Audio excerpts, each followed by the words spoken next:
Good evening and welcome to Roots of a City.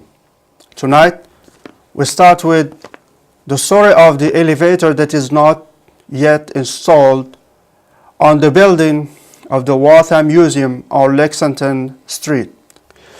Daily News Tribune wrote a report described the debate as raising a kind of tension, or in the terms of the reporter, it was a clash between both offices.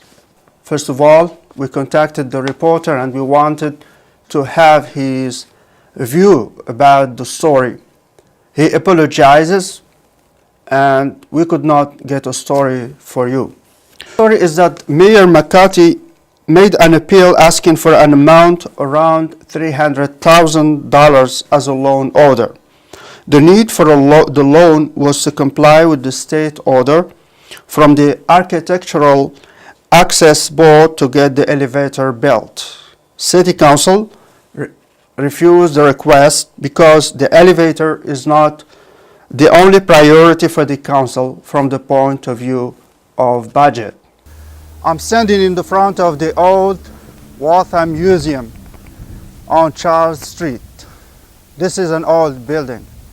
It is full of items. They are scattered on the ground. As you see, it was established in 1971. And now, let's pay a look inside and enjoy the mess. Museum, the old Waltham Museum at 7 Viles Court in Waltham, which is behind 196 Charles Street. This is the old Metz room. And in 1971, the Waltham Museum was founded here. We started with 2 rooms, eventually kept expanding over the years, promoting and displaying and exhibiting the history of Waltham to the public. At one time we reached 4 levels of exhibits, which still, most of the exhibits are still here.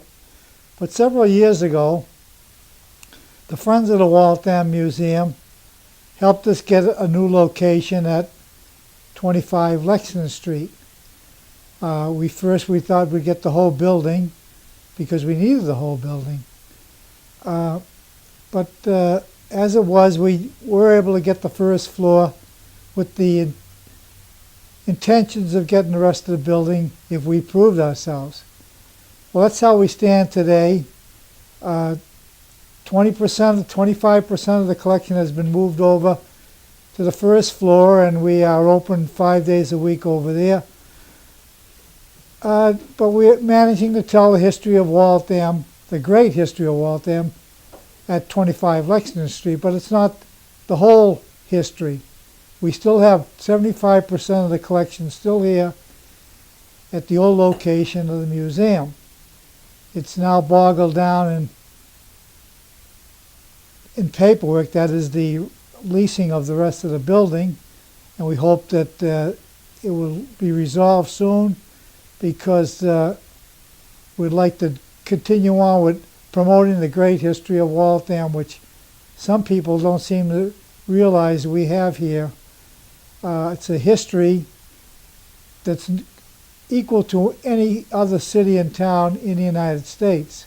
But that is not discouraging us because we realize a museum is necessary whether hundreds of visitors come or not, because we have a permanent place for the history of Waltham.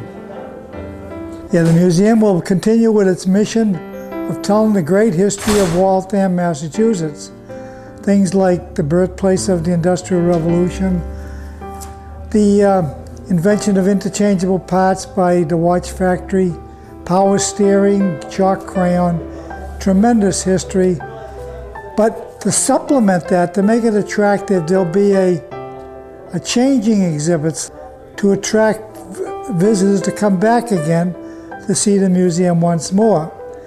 And that'll be centered around nostalgia items of the past. The old black iron stoves and the old kitchens, the old general stores and the blacksmith shops. But in order to accomplish that, we need the rest of the building, we need more storage room, and that's where we stand right now. We have a situation where we have more artifacts than we have room. Right now we have just the first floor here in 25 Lexington Street. We'd like to get the second floor where we can bring all the artifacts over from the Charles Street Museum. We're hoping in the future we can expand, and as we expand, that will give more room to expand some of the artifacts. I have some in storage at the moment, which I could include. If you've gone through the museum, you've seen, for example, the military room. He has probably twice as much stuff over in Charles Street that he can put into the military room upstairs. There'd be a kitchen, an old kitchen with the wooden, with the old, what do you call them, the black iron stoves. There'd be a blacksmith store. There'd be a bedroom from the 1890s, and he's just got an endless supply of artifacts that unfortunately we can't bring over here because we don't have the space. What we plan to do with this expansion is start contacting some of the schools, bringing in groups of various segments of the population and exposing them to some of the history of Waltham from the early days of the Indian settlements. We feel it's only fair that they should know the whole history from the very early days of this country that they live in and this particular area that they reside in. Once the city, if it's the city council, I'm not sure of the politics involved, but if it's the city council, we want the approval to unlock the door and start bringing stuff over. Now, there's also an elevator that's been approved for the building. When that comes, I could use that to carry the heavy stuff up to the second floor and also provide transportation for people who can't climb the stairs. But it's going to be a fantastic museum when it's finally finished. The big thing is we need to get the second floor of the building. I don't know what the holdup is on it. Produced overseas, and they were done cheaper than they could do them here in the U.S. Those factories closed. And for a long time, people were out of work, people who depended upon those mills. And that's the way it was for quite a while. And then, for year after year after year, Waltham has come a long way. And a long way back is what they call it. We've had some wonderful people who have acted as mayors here in the city of Waltham, and their primary target was bringing Waltham back to the fame it had back in the early days. A good place to find out about Waltham, for one thing, is the Waltham Museum. The Waltham Museum is now located on Lexington Street, and if you go there, you can find out all the marvelous history that surrounds this great city.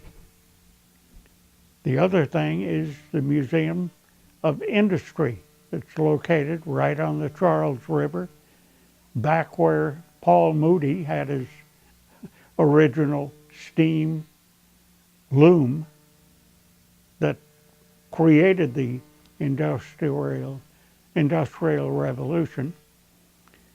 So I would urge all of you to find out more about this great city. If you live here, you should know about it. If you don't live here, you'll find it fascinating. Our guest tonight, Gloria Champion, is the founder of the Prospect Hill Park Advocacy Group since June the 10th, 1992. The group's goal is to increase public awareness, to preserve the damaged park, and to lobby for a master plan since the time of Mayor William Stanley. The group intends also to make natural resources protected. And for credits, the Prospect Hill Park Advocacy Group has improved some conditions of the park. However, there are more phases to go through to keep on preserving the natural resources of the park. Gloria Champion is telling the story about how this comes to this stage. Here is the story. Right now we're standing on the summit of Little Prospect, actually just below the summit. On the summit of Little Prospect there is the remains of an old fire tower, and that has not been in use for 30 or more years. But various questions about the jurisdiction and who's responsible for taking it down have left us in a sort of a limbo. We hope that it will either be removed or that we'll be able to construct some kind of an observation tower up on that summit eventually. Right where we're looking right now, there are some pockets of alpine vegetation that were documented by the New England Wildflower Society. So we're hoping that they have survived the work that's been done. There is a plan on file at the Frederick Law Olmsted site in Brookline, showing that there was some interest in adding this to the emerald necklace of the Boston Park system. However, because Waltham, the Prospect Hill was entirely within the Waltham's boundaries, and it also had a good deal of development around it, they felt that, number one, Waltham could take better care of it itself, and also that they couldn't get a large enough piece of undeveloped land to make a good MDC reservation. This is a beautiful view of the Boston skyline, arguably the best because it's due west. And if you stand here, as we're standing here, we're standing on one of the Wellington Hills, and stretching north and south, the hills form a half circle around Boston. And the glaciers receding carved out the coastal plain, so it left Waltham in a very nice situation, because there was plenty of water. There was the Charles River, there was Hobbs Brook and Stony Brook, Beaver Brook, Chester Brook, and so there was plenty of water, and there was this coastal plain with deposits that made it good for farming. Our group was started in 1992, when after Proposition 2.5 about 30 years ago, the park budget was slashed almost to nothing, and the park began a period of gradual decline, which actually may have helped to preserve it, because since there was no money to pave it over, it was pretty much left in its natural state. And then when we started coming up here to do service projects in the late 1980s, we saw that there were homeless people living in the park, and that the park had gone into quite a bit of disrepair. So we formed the Prospect Hill Park Advocacy Group with the idea of being just that, advocates for the park, to help build a constituency and educate the public about the need to protect and preserve this park for future generations. We lobbied for 5 years for a master plan for park improvements, which was approved by the City Council in 1997. And then we've been waiting patiently for grants to be applied for. The Mayor's Office, the City Council, the Park and Rec Department, and the Planning Department have been instrumental in acquiring grant monies to restore and protect the park. But we still have a long ways to go, and it's important for people to realize that if we don't take steps to preserve places like this, then our children and grandchildren won't be able to enjoy the benefits that we've had of having this beautiful open space. Breakheart Reservation in Saugus. Prospect Hill is part of the Wellington Hills, which form a half circle around Boston, much like 128 does. As we go along the edge of the park, you can see how close development has come to the park. That wouldn't be allowed today, but these buildings were built in the 1960s and 70s, and they're built much too close to the park boundary. Today's zoning requirements wouldn't allow that. We see various stone fireplaces along the park. I'm going to take you first up to big prospect, which is about 480 feet above sea level. And this was the site in the 1950s of a government installation where they had two large dishes that tracked solar sunspots and solar activity. Those were removed in the 1990s, and the site was supposed to be restored to its natural conditions, although one of the bases of the antenna is still there, and it's used today for police and fire antenna. Turn past the shelter here. Up on the hill, there's the remains of the dish that was the Air Force installation. The dish is gone, but part of the tower remains. There were two such towers here, and there was a cement building that housed the laboratory where they studied the sunspots and various solar activities. The Air Force removed the building, and we had thought we could reuse it, but it was full of asbestos and hazardous materials, so it had to be demolished. Up quite a bit in the last 30 years. After Proposition 2.5 came through, the park staff was cut about in half, the park department, and there is currently no permanent staff that is charged just with maintaining Prospect Hill Park. The Park and Rec Department and the CPW, which now has the Park Maintenance Department, do the best they can with limited resources to keep the park in pretty good shape. They remove a lot of debris. Unfortunately, people still dump up here quite a bit, and they try to make sure that there aren't any dangerous branches hanging over the paths or the roadways. That's about all that they can do as general maintenance. Any other work that's been done has been done with grant monies from the Division of Conservation Services. We've had 2 fully funded phases of our 10-phase park restoration plan. Each one of those was $400,000 of work. Some of the work included clearing these summit areas, and we'll go to Little Prospect in a minute and see that. And some of it included putting up new signage and trail markers. The next phase, we hope, will include putting some public restroom facilities, which will serve, we hope, to make the park more family-friendly. As it is, quite a few groups use the park on a regular basis. Usually it's people who are new to Waltham.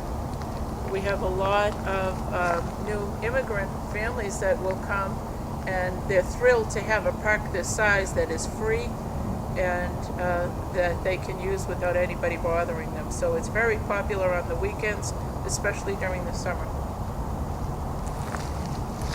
Since there was no archaeological research to prove what kind of life was on the Prospect Hill, we have like two opposite sides.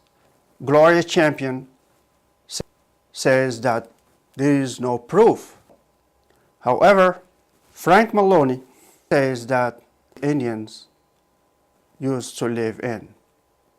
As a child, I used to spend time going up the sides of Prospect Hill, searching through the woods, looking for blueberries, searching for Indian artifacts. I did find a few, and that sort of stimulated my interest. And as it turned out, when we were looking, when my wife and I were first married, we were looking for a house, we decided to look around the Prospect Hill area. We found a very nice home dating back to 1904. The ground had not been touched in the back of our house. It was a period where they just dug the foundation, used the existing rocks for the foundation, and never scraped any of the top surface off the adjoining land. And that was fortunate, because when I dug my garden, I started finding Indian artifacts. I realized that I was very close to an Indian workshop area on the sides of Prospect Hill. As a result, the more I dug, the more I found. I'd be sifting the soil and finding rocks 2 feet underground, and I kept digging, and pretty soon I had quite an excavation. Originally, the theory was, back about 30, 40 years ago, that the Indians were in this country, the Native American Indians that came from other areas west of here, were probably here 20, maybe 15, maybe 10. It was very uncertain, very doubtful. There were a lot of theories.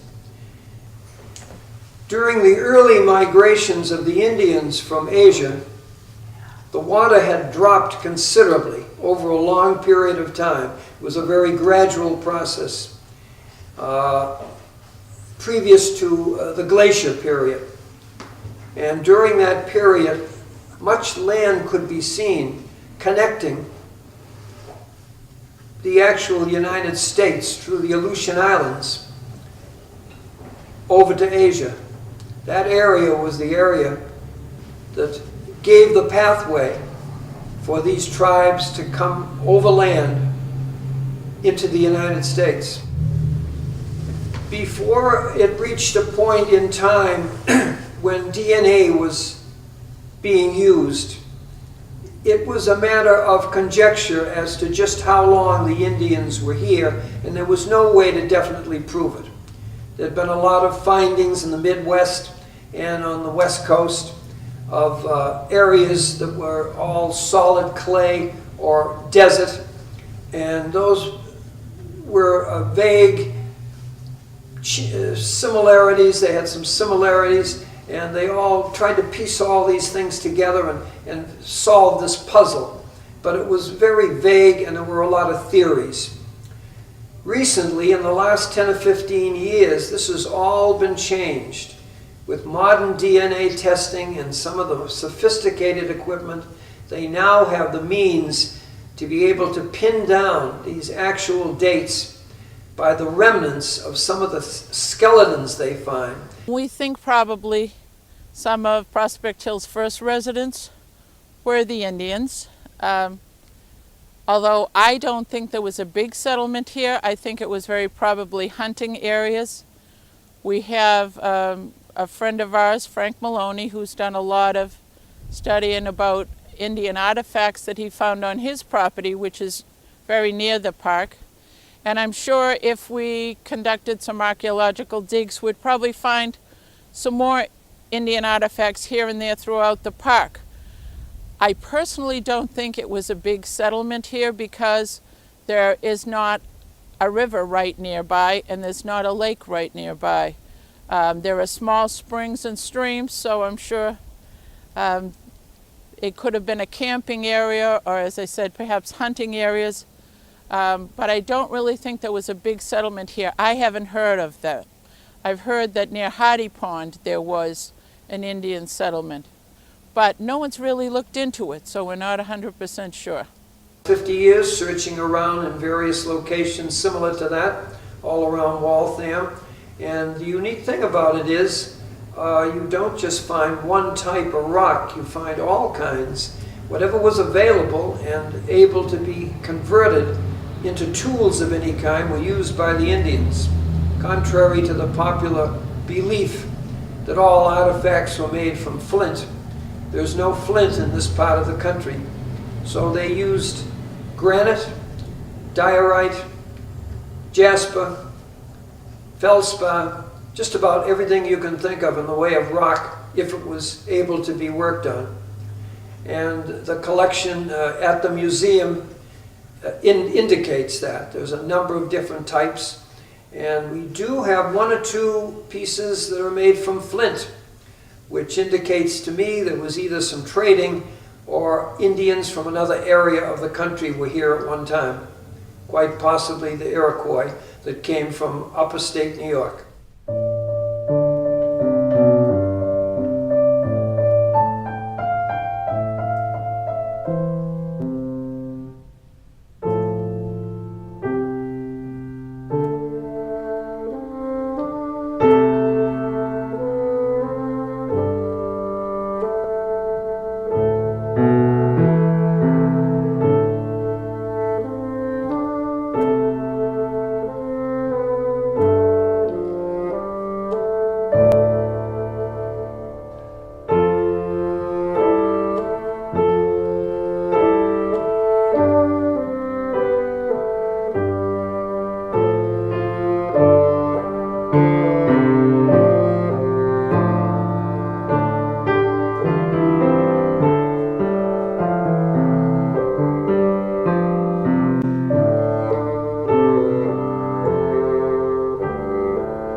children. The particular group linguistically are the Algonquins, which carried an area from Canada all the way down to the Carolinas. The tribe that was here in Waltham was an Algonquin tribe, but their name came from the Charles River. The Algonquin name for the Charles River was Quinnabin. Quinnabin meant crooked, which is what the river is. It's very crooked. If you've ever seen it from a helicopter, you could verify that fact. It's like a snake. And that Quinnabin name, they adopted that as their tribe name many years ago, and they became the Quinnibequins, the people of the river. They depended on that river so much for fishing, for survival, traveling over that river to various different locations.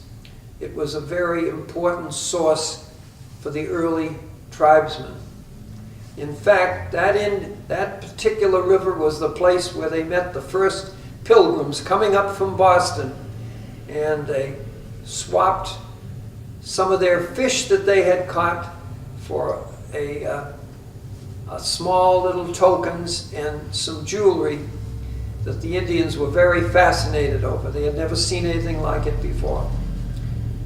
But it's hard to believe today, with all the buildings we have, that in those days all this was woods and open plains and an abundance of all types of animals. The rivers were filled with fish. There was no pollution. It must have been a gold mine, a paradise. I can only imagine what it was like many years ago. It must have been a utopia. I only wish I could have been living then.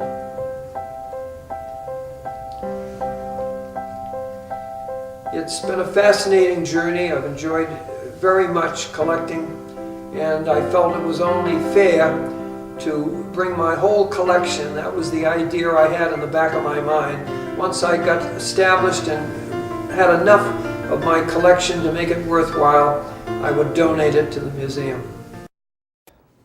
The discovery of the land has imposed a new style of life for the Indians. John Winthrop is among those who made a lot of changes over the peaceful and natural life for the native Indians. Conceptions did change, either in the sense of material ownership of land or spiritual belief in God that the Indians used to preach. The price of welcoming the Europeans in this land of Wltham would not have been realized by the Indians until it was too late to keep in control of land or freedom to worship or live peacefully. The early Indians were exposed to death for denying the English God. They were forbidden to labor on Shabbat, no fishing, no hunting, nor planting any goods at all. Resenting meant death penalty. It was until King Philip reigned that an organized war was declared against the British. Power of gun made supremacy to the British. As a result, King Philip ended persecuted. His head was cut off. Moreover, gunpowder would impose new power of culture. The colony of England did not stop at this level. Imposing taxes and involving massacres, especially in the Boston area, would raise awareness of a revolution against the British monarchy. This would be the end of an era. But in fact, it was a new beginning for places like Wltham, where a new world of industry would rise and the dawn of modern technology spread its light all over the world. The Pilgrims, we know, went to Plymouth in 1620, met Massasoit, the chief of the Wampanoag tribe, and they agreed to live in peace for many years. In the early days, there was a overly acceptable appreciation by the Indians. The Indians went out of their way to be cordial, to be generous. They even taught the early settlers how to grow corn and how to grow different crops so they could survive. They gave them some of their stores so they could get them through the first winter where there was terrible suffering and privation. And there wasn't much thought at that time as to who owned what, and they allowed them to move in and build structures to survive. It wasn't until quite later, after many years, that the Indians began to realize that these new settlers would swap some of their little token items for land, and they felt that that land was theirs forever. And this caused a problem once they realized that the Europeans' attitudes towards land ownership was totally different than theirs. Likewise, the Puritans, a different group, different Protestant group who are escaping persecution in England, came to Salem. And they were led by John Winthrop, as you see here. And 2 years after they landed in 1629, in 1631, they were the first ones. John Winthrop led a group through what is now Waltham. And he did it for a purpose. He took 9 men with him along the north side of the Charles River for the purpose of laying out a road to go west, because the ships didn't stop, 1 or 2 ships. More and more ships came through the years. So he realized that they had to have a way to go inland. And so he laid out a road, and he called it the Great Road. And later on it became the major highway bringing people west, would eventually go across the country. But in doing so on that first day, as he came along the north side of the Charles River, he named such places as Beaver Brook, Waltham Plains, Adams Chair, Masters Brook, Mount Feak, Boston Rock, and Stony Brook. So that's a very important part of Waltham's history, although we were part of Watertown at that time.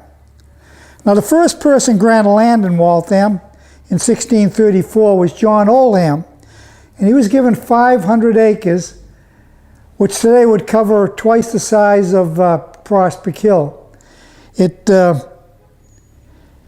included all of what is now Mount Feak Cemetery and Brandeis and the rest of the Roberts section of Waltham, 500 acres. But he never got to use that because he was a fur trader, and when he was down trading with the Narragansetts and the Pequot Indians in Connecticut and Rhode Island, he instigated a war through no fault of his own, because each tribe didn't want him to trade with the other tribe. They were enemies. So the Pequot Indians cut off John Oldham's head, and it started the Pequot Indian War, which is listed in all the encyclopedias and on the websites as is John Oldham. So in effect, the first person granted land in what is now Waltham started the first Indian War between the English and the Indians. They were actually a more peaceful group of Indians. I can't give you the exact reason for that. It's hard to understand sometimes why certain groups of people tend to be more peaceful and more quiet and reserved compared to other more warlike groups. But as a group, the Algonquins were quite friendly to even the white people that came to this country in the early days, as compared to, say, the Iroquois Indians that were found in the Midwest and the upper Great Lakes region. They were quite warlike, quite savage. The Pequot Indians were virtually eliminated, but there's still remnants of them around today. Now in 1675, Massasoit died. And as I said, he agreed to live in peace with the English, and he did for 50 years. But his son, Metacom, also known as King Philip by the British, he was just the opposite. He was going to push the British and the English back into the ocean and back to England, because he wanted to reclaim the land for the Indians, or the Native Americans. And so in 1675, he started the King Philip War. And once again, that's a national part of our history. But the Indians were successful in Swansea, on the South Shore side, and up in Deerfield, and they were closing in on the greater, what is now the greater Boston area. And according to Giles Nelson's book, the Waltham's Past and Present, when they got to western Watertown, they were defeated and his head was cut off. And western Watertown, of course, was the West Precinct, which is now Waltham. So in effect, the colonists of the land that was now Waltham, ended the King Philip War. So it took the Native American Indian quite a bit of time to adjust to some of these things that we sort of took for granted in those early days. I mean, even the business of over drinking in the part of Indians. Many of the early Indians didn't really realize the effects of overindulging in alcohol, for instance. Some of the Indians went along with this, and there was a whole group of Indians called the Praying Indians that were established by a fellow named Eliot. And he was a minister who had good intentions, and he cultivated a small little area, little village near Natick, Massachusetts, and catered to the Indians. And they were a very peaceful, friendly group. But many of the other Indians rather resented the domination that required by the whites. There were more ships coming in. These ships were bringing sailors, they were bringing doctors, and the Indians had their own medicine men that performed using herbs and all kinds of other treatments as doctors. They didn't want the white man's doctor. They didn't approve of some of the white man's methods for doing different things. They didn't like being pushed further back into the wooded areas. Part of their area where they used to do their hunting was being exploited. There were buildings going up, and crude log cabins, and small structures. The water was being polluted in some areas that used to be pure. There was a lot of clashes among the whites and the Indians, and this gradually evolved into a very unfriendly situation between the various tribes. Now, as I said, we were part of Watertown, and if you look at this map over here, you'll see what Watertown looked like when it was given its charter. It went all the way from its present location to a lake up in Concord, down to the Newton-Wellesley line. And it was a very large location. Little by little, parts of Concord broke away, Lincoln broke away, Western broke away, and in 1738, the West Precinct of Watertown, Waltham, broke away, and that is indicated on our charter, on our symbol. It says, we incorporated the town in 1738. We broke away from Watertown, as you can see with this blue section.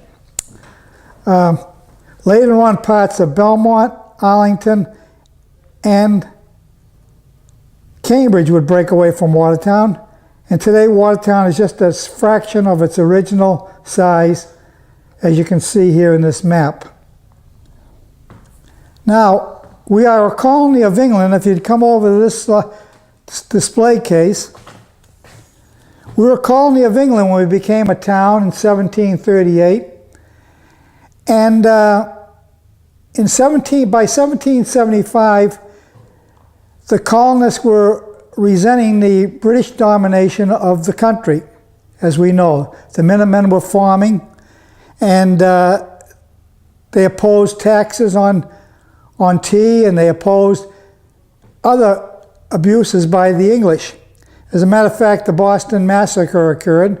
But here in Waltham, Minutemen were accumulating and gathering arms here in Waltham. And the British heard about it. So the British said in the spring of 1775 they're going to go to Waltham and burn the town and confiscate the arms. But in January of 1775, the Minutemen of Waltham shifted the arms to Concord and some to Worcester. And they didn't know whether the British knew that or not, because the British were heading out to confiscate the arms on April 19, 1775. The Minutemen, of course, didn't know whether they're going to go by land, by Boston Neck, and attack Waltham and burn the town, or would they go by over Back Bay, what is known as Back Bay, by boat, and land in Cambridge and go through Arlington, Lexington, and Concord. So they said, one if by land, two if by sea. Nevertheless, 120 men were stationed here in Waltham at the Lincoln-Lexington intersection, as was 120 men stationed at Concord. And furthermore, Paul Revere was stationed in Charleston, and William Dawes was stationed in Boston Neck. Now, if it was one, they would have went by land through Boston Neck, through Roxbury, Newton, Watertown, and the war would have started in Waltham, the Revolutionary War. And if it was two, which it was, Paul Revere would warn them. The British were coming through Cambridge, Arlington, Lexington, and Concord. As it was, the war started in Lexington and Concord, but the Minutemen who were gathered in Waltham didn't know what to do. Would the British double back through the town of Waltham and burn the town as they promised, or would they go back the same way they came? So they stood their ground there, but the British went back the same way they came. Now, this information all came from the history of the Middlesex County, the large documents written in the 19th century. I'm just repeating what they said. But anyway, 2 months later, after the Battle of Lexington and Concord, the Battle of Bunker Hill occurred, and all the Minutemen from Waltham got with the Minutemen of Concord, and they had a great battle at Breed's Hill and Bunker Hill, as we all know. Once again, this is all national history as well as Waltham's history. And there was a moral victory, and one of our leaders, Jonathan Brewer, was badly wounded. He'd survive and fight with George Washington through the years. Because what happened after the Battle of Bunker Hill, the Continental Congress in Virginia heard about the Minutemen uprising in Massachusetts, and they sent George Washington up to take charge of the new Revolutionary War army for the colonists. And he did. He came up and after the Battle of Bunker Hill, went to Cambridge, and he organized the Minutemen. And his first act was to get the British out of downtown Boston. So he asked one of his generals, Henry, to go to Fort Ticonderoga in New York, and get the cannons, bring them 200 miles by oxen, and station them in Dorchester Heights overlooking Boston. Well, he did that, and the oxen wagon not only went through hundreds of towns and cities, they went through Waltham back in around 1776. And when the British heard that the colonists and George Washington had cannons in Dorchester Heights and threatening downtown Boston, they evacuated Boston. By ship, they went to Halifax. So that was called Evacuation Day, and they celebrate it today in Boston. What happened after the Revolutionary War? And the first, in this wonderful land, Waltham, which means trees in the forest, it was beautiful here. The large populace of the Boston area would use it for their building mansions. For instance, Theodore Lyman came here in 1788, put up the Lyman estate, followed by Governor Gore in 1806, putting up the Gore estate. There'll be 3 other mansions put up later on. But Lyman did something significant in Waltham. He noticed, well, first of all, he set up a paper mill operated by John Boise because he made the waterfalls, which still are running today. Likewise, Gore had a paper mill, but his waterfalls and the waterfalls out at Stony Brook were smaller. Nevertheless, there were 3 paper mills in Waltham, and Waltham was starting to become a small industrial power. But meanwhile, the British were trying to keep us from making our own material goods. Although we won our freedom as people, we didn't have our freedom as far as making material goods, and they were going to try and stop us by not teaching us the ways of industry. So Francis Cabot Lowell went over to England, and he learned the ways of industry in his head and brought the ideas back to Massachusetts. He got together with Patrick Tracy Jackson, Paul Moody, and others.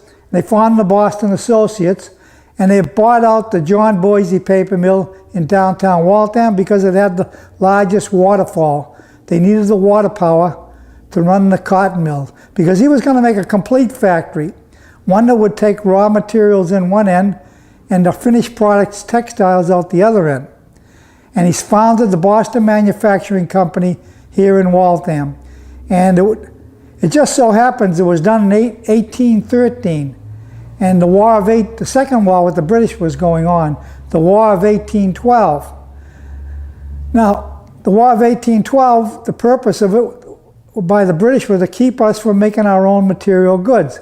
But here in Waltham, Francis Cabot Lowell put up the first factory in the United States, and it paved the way for the industrial greatness of the United States.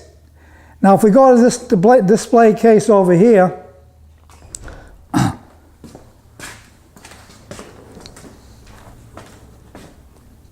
we will see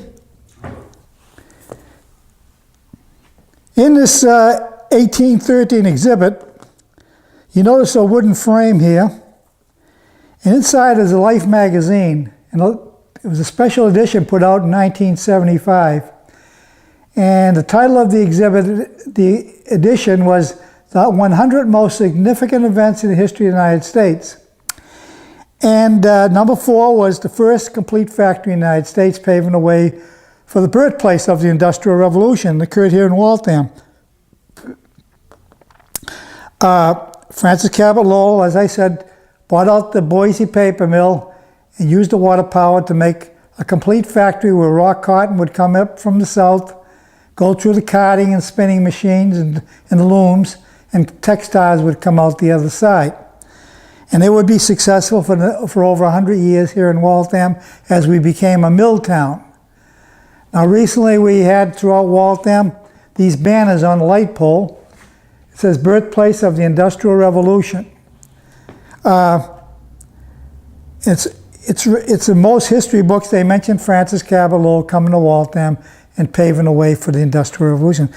He is in the Hall of Fame, the Fortune Magazine Hall of Fame, as well as the Waltham Museum Hall of Fame.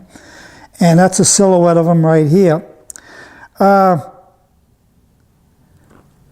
As I said, it occurred during the War of 1812. So in effect, by him doing that, he broke the back of the British, and in effect, you could say that the Boston Manufacturing Company in Waltham won the War of 1812 with the British. Now, in the next display case, we see remnants of the cotton mill. You'll notice that this is actual cloth made at the cotton mill. Cotton fleece and heavy Irish linen and sample cloth up here in the top row. The heart of a textile plant is a shuttle which shoots back and forth with the spool of thread in it and weaves the cloth. Now, he needed employees for his cotton mill, of course, and he hired farm girls from throughout New England. 1819 had come down and live in the mill houses along River Street, long row houses, which are still standing, and they would provide the labor and cotton mill for the first 20 or 30 years. He would not use child labor. He didn't believe in that. Being a mill town, Francis Cabot Lowell and his associates did just about everything for the town. They put the churches up, they put the schools up, they put up what is now Waltham Common, was the mill's land for open space. They did a lot of wonderful things for the community. And you notice the little shears there that one of the mill girls used the shears to cut the threads as the cotton is being woven into textiles. Over here in the wall, there's two great paintings. This is a reproductions of two great paintings. And we can see here in the first one, there's the original mill right here, the historical mill. It's now a National Historical Site, of course. And then there was the second mill. They corrected the mistakes they made in the first. That became the prototype of mills throughout the United States, because in 1817, Francis Cabot Lowell died, and Patrick Tracy Jackson took over. And he continued on the dreams of Francis Cabot Lowell. He went up to East Chelmsford, where there was more water power, to expand his textile business. Later they would go from Lowell to Lawrence, to Fall River, New Bedford, and throughout the United States. And all started here, right here in Waltham, in 1813. These buildings are still standing. They don't look like that. They've been connected together and the roofs have been flattened, but they're still down there. And here's another view of the same two buildings with River Street and the row houses where the farm girls lived. Now, customers would demand that the cloth be bleached and to be dyed a particular color. So what he did, the Boston Associates, they set up a bleachery in 1820, the Waltham Bleachery and Dye Works. And it took the cloth from the cotton mill and it bleached it white or it dyed a particular color. Now here we have 12 actual samples of cloth that was recently bleached by the Waltham Bleachery back over 50 years ago. And it was donated by Dot McQuiston, who worked there as a secretary. She kept it all these years and donated to the Waltham Museum. On the wall you can see the workers throughout the years. As a matter of fact, in late 1840s, the Irish had a potato famine, and Irish immigrants came for the first time and mingled with the English settlers and English colonists, English descendants. And they had a hard time getting jobs, but they'd work cheaper than the farm girls, and so in effect they replaced the farm girls in Waltham's cotton mill. Later on, other immigrant groups would come through the years. The cotton mill was very good to immigrants for over 100 years. So we were a mill town up until 1884, when we become another terrific thing happens in Waltham. But before we leave the early years of Waltham's history, I want to mention two more other great things that happened in Waltham, not related to the mill directly, but we had a dentist named Francis Field on River Street, and he was trying to develop a compound to fill teeth and to develop teeth. He left the compound out overnight, and he learned in the morning that he could write on slate. So in effect, he accidentally discovered chalk, in which also a portion of it was crayon. And he chose to remain a dentist, but his brother-in-law, Parmenter, took the idea and started the Parmenter Crayon Company in Waltham on Pine Street, first on Felton, then Pine. It later became the Waltham Crayon Company, and then it became the American Crayon Company, and about 40 years ago was absorbed by Dixon Ticonderoga, maker of pencils. And if you look on the website now under Dixon Ticonderoga, you'll see one of the divisions is the Waltham Chalk and Crayon Division. still operating today under Dixon Ticonderoga. And finally in this room, the Atwood brothers in 1855, before cars, everything was horses and wagons. They weren't refining oil for gasoline as such, but they did make kerosene in Waltham, invented kerosene for lamps and for heating. And that's one of the great inventions of Waltham's history. Now this completes the early history of Waltham room. And next time we will be talking about, in the main gallery, other industries of the late 19th century. Thank you very much, ladies. Finally, we hope you enjoyed this episode. Thank you for watching us on the Wltham channel. Your comments are welcome on the following email. We still have more for you. And thank you. See you next week.